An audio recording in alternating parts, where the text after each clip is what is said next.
This guide will talk you through how to stitch up the drummer. So we'll start the drummer with the trousers. The first area I fill in is the red of the arrows. You can see here I'm doing this with a satin stitch. I'm effectively making up each arrow with 5 or 6 stitches, working from the top to the bottom of the arrow. This is a good place to start if you're new to embroidery, as it's quite a simple stitch to do, and so it can get you into the swing of tying a knot, splitting the thread.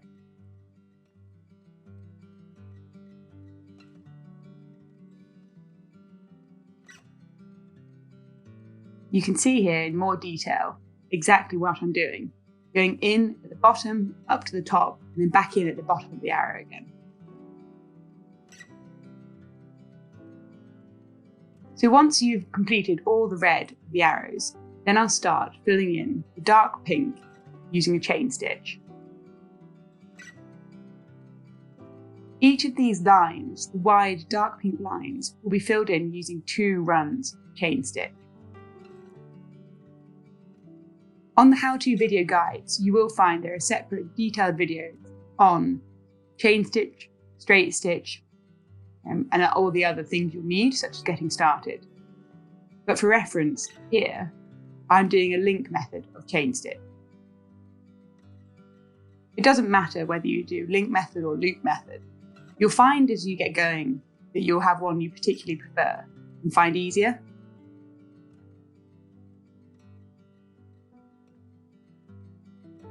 I'd recommend getting a scrap piece of fabric and testing out both methods to see which one you prefer.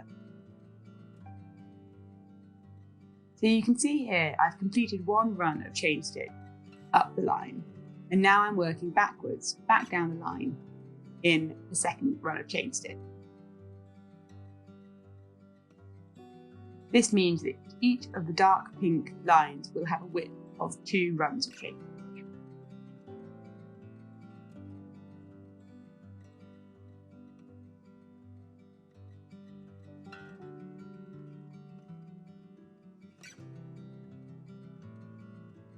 You may find it easier to see that here, where we're working side by side. As the colour is printed on the fabric though, don't worry too much if there's gaps between each line, or as to how neat it is, because from a distance, any gaps will be filled out by the background colour anyway.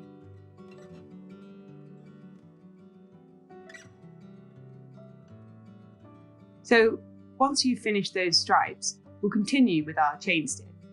And here you can see I'm starting to add the pink on either side of the stripes with the red arrows in. So again, I'm using exactly the same method for doing the pink. I'm using a link method of chain stitch. And you're simply going to draw a line down either side. Don't worry if you overlap the red thread. That's okay because it helps to create a neat edge to those arrows.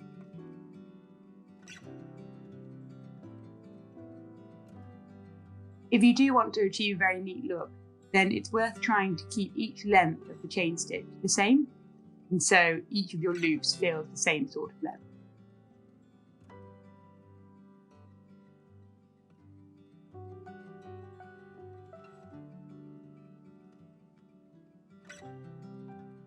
So once you've finished those stripes, then what I go on to do is add a single line of running stitch in the light pink the whole way around the edge of the trousers. Now this is a very simple stitch, just straight stitch going back in and out.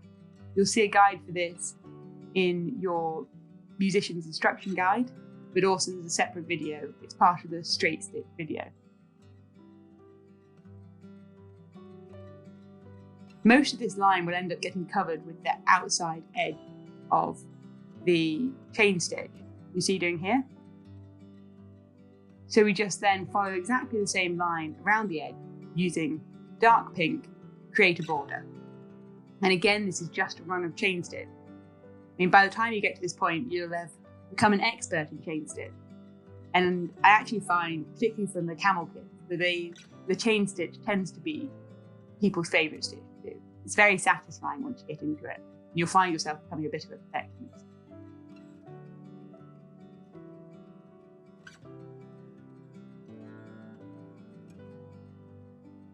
And with that, the trousers will get finished, and you've done all the stitching needed on his trousers and his feet.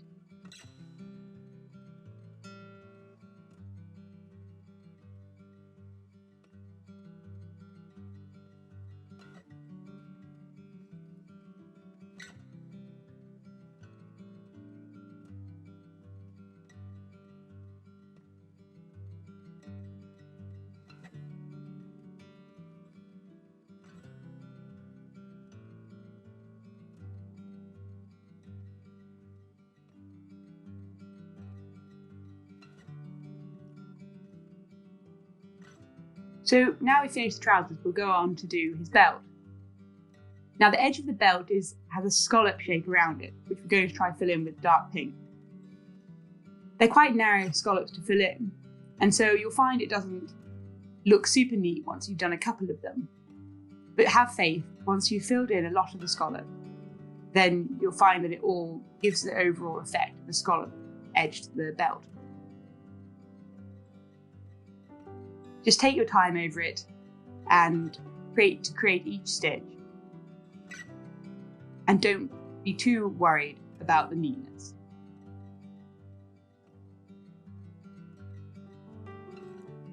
You may find it easier to start from the inside of each scallop and then put a couple of small stitches on the outside. That's what you can see I'm doing here, where I start from the inside to get the height.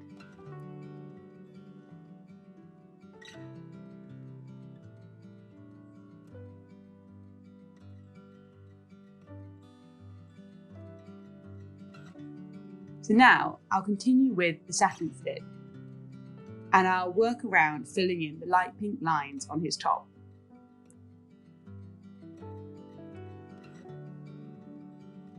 I'm just doing short stitches from right to left, working the whole way around this area.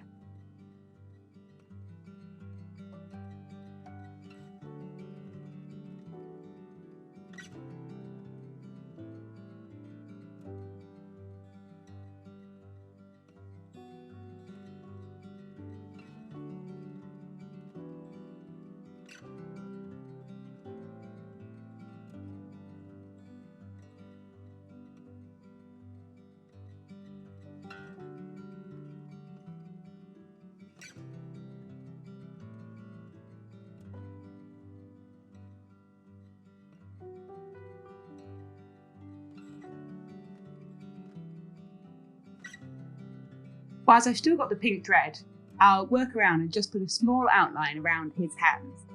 I'm just doing a running stitch here, and it's purely just to give a little bit more structure to the hands, to make them stand out a little bit more against the fabric, because the colour's quite pale.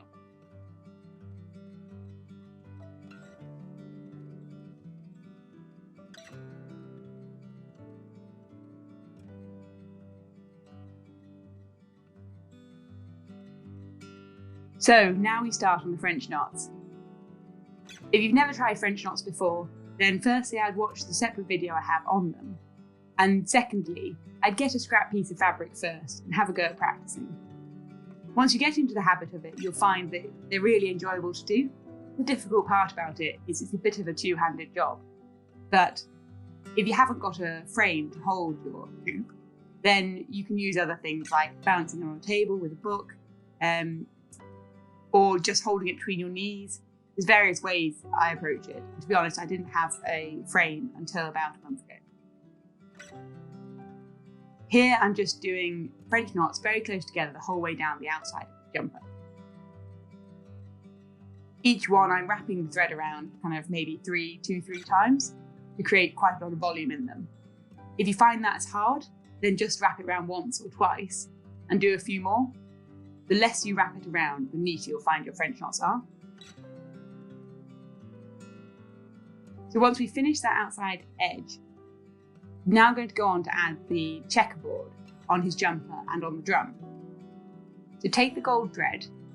Gold thread can be a little difficult to work with because it can tend to tangle, but if you do find it's tangling or knotting or fraying a bit, just cut it off, tidy it back up again, and get another stretch of thread. Here you can see I'm just doing long stitches on each edge of the diamond, going into the same holes where all the diamonds meet.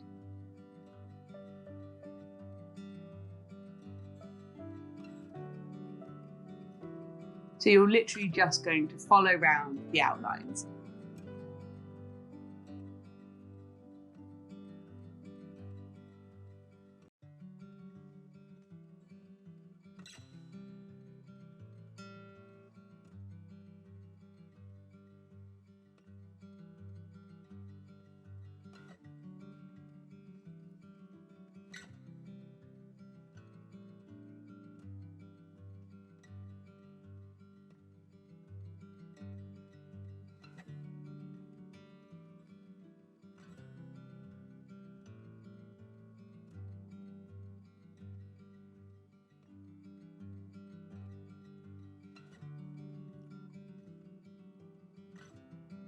So when it comes to the drum, first you see the dark black edges along the top and the bottom.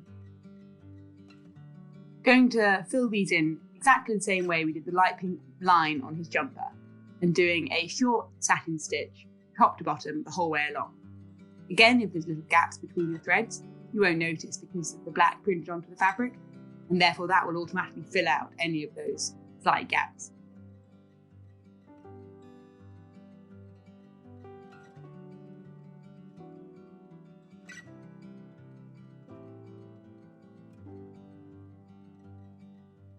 Once you've done that, then repeat the same process you did on the diagonal pattern of his jumper and start filling out following these lines in the drum.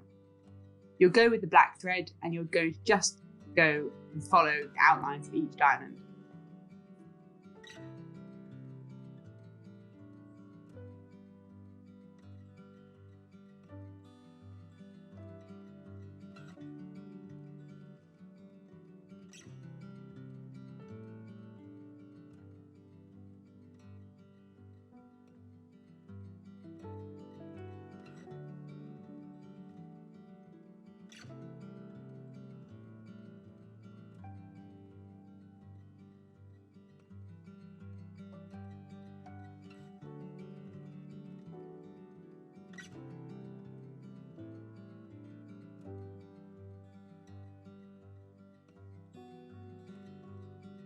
Whilst you're still using the grey, you can go on to do the baton and the top of his crown.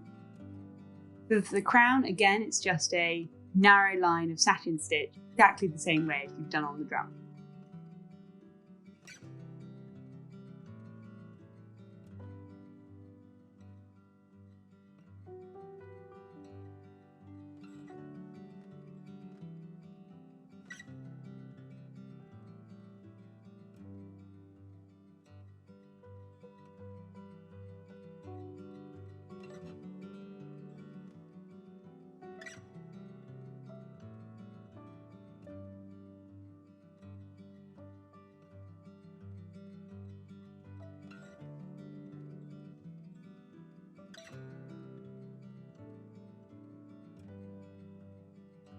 On the baton, there's different ways you could do this. I think I've put this part of the video into a kind of slow motion so you can see exactly how I'm doing it. I'm doing a very simple approach of long stitches along, and then I'm just securing those long stitches in place to make sure they don't sort of sag out or they're not too easy to catch. You could do the whole thing in a satin stitch, but it's a little fiddly because it's quite narrow, so I think you'll find it easiest to do it the same way I have. You might want to rewatch that section of the video a couple of times just to see exactly what's happening. So now we're back to French knots and adding French knots into each of these cross sections of the diamonds. You see when I bring the needle up, I don't bring it directly through the hole, but I bring it slightly through the fabric on one side of the hole. This is just to make it slightly easier to secure the knot in place without it just falling straight back through. Just work slowly here And don't pull the knots too tight, because if you do, they'll end up pulling through to the other side of the fabric rather than staying on this side. However, you'll see in a minute that happens to me, and it doesn't matter if you find you do pull the knot through. Just do another French knot over again, and it's really not an issue.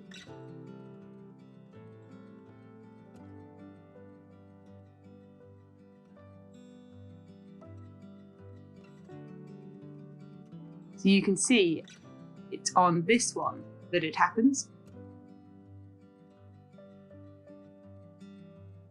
As I pull through, I pull the whole knot straight through. So I'm just going to start, bring it back up again, and I'll just do another French knot.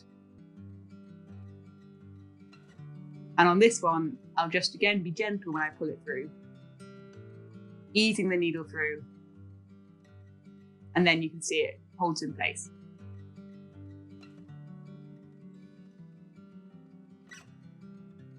Therefore, it really doesn't matter if it takes you quite a lot of attempts to get the knots to show through on this side.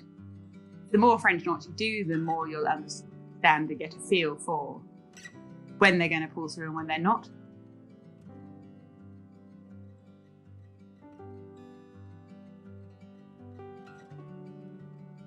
You see here, this one then didn't pull through particularly cleanly, and so I just add another single stitch over the top, and it just tidies all those loose threads together. You could have at that point just pulled the whole knot through and done another one, but equally there's no harm in just adding another stitch over the top to neaten up the knot.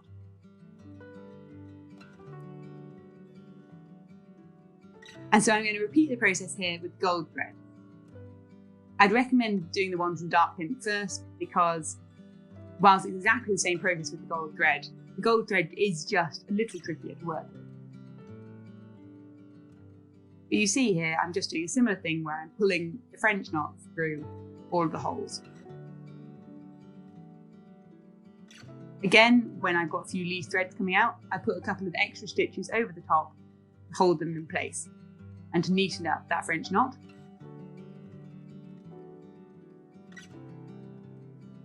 It's really not an exact science, and I'm by no means trained in embroidery, and therefore, for me, I think it's all about kind of relaxing into it and don't worry too much about having total perfection, because from now, you can't see exactly what's gone on with those French knots. So whilst I have the gold thread, I'm just going to add this squiggle across his band, and I'm just adding this in a running stitch.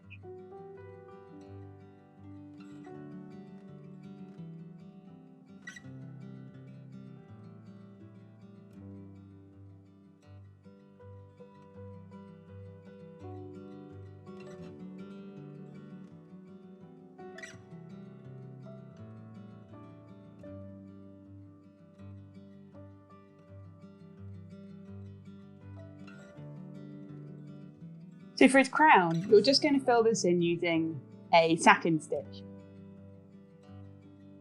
It's quite satisfying to do this because the gold really does bulk out. So it creates a really nice volume.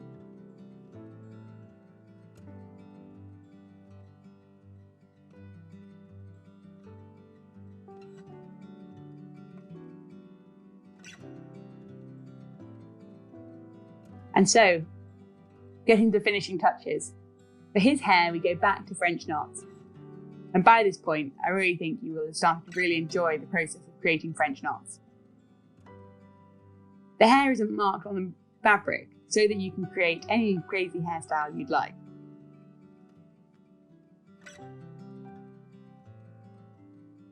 Again, I just put the French knots very close to each other to create volume and this feeling of ringlets.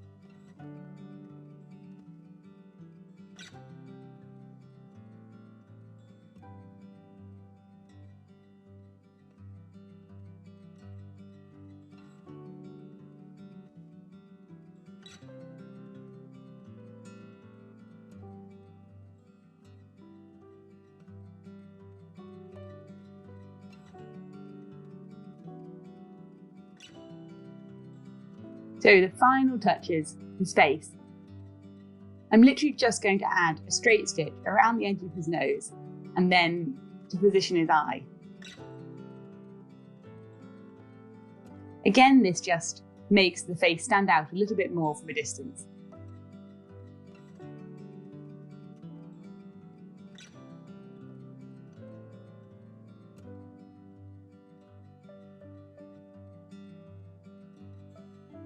And with that eye finished, then you're done. And you've created your drummer, all ready for mounting or for doing whatever you'd like with him.